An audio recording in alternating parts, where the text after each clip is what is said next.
Hello అందరికీ welcome to my channel. ఈరోజు recipe carrot halwa. చూసేద్దాం పదండి ఎలా చేసుకోవాలో.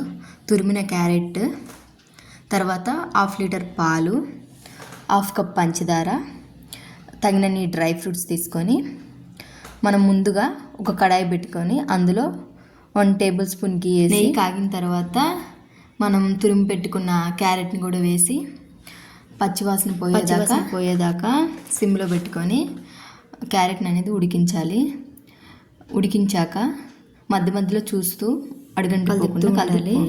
ఇక్కడ మనం డ్రై ఫ్రూట్స్ని వేయించుకోవాలి. అందుకు మనం ముందుగా ఒక కడాయి పెట్టుకొని అందులో 1 టేబుల్ స్పూన్ నెయ్యి వేసి మనం ముందు చూపించుకున్న డ్రై ఫ్రూట్స్ అని ఇందులో వేయించాలి. ఇప్పుడు క్యారెట్ ఉడికిందో లేదో చూసుకొని మధ్యలో అలా తిప్పుతూ ఒక 10 మినిట్స్ ఉంచేసుకుంటే సరిపోతుంది.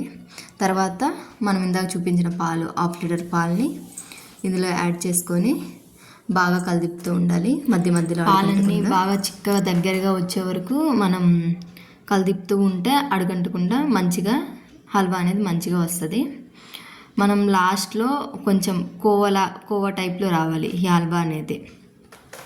సో అప్పటి వరకు మనం తిప్పుతూనే ఉండాలి.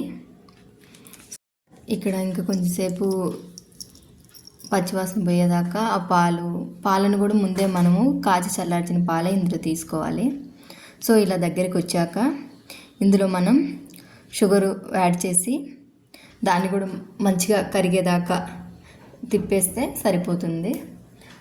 ఇక్కడ కొంతమంది ఏం చేస్తారంటే క్యారెట్ని తురుముకుండా మిక్సీ పట్టేసి చేస్తారు. సో అది అంత టేస్టీగా రాకపోవచ్చు. సో మనం మెయిన్గా క్యారెట్ హల్వా చేసేటప్పుడు క్యారెట్ని తురుము చేస్తే చాలా టేస్టీగా ఉంటుంది. సో ఇలా ఒకసారి ట్రై చేయండి.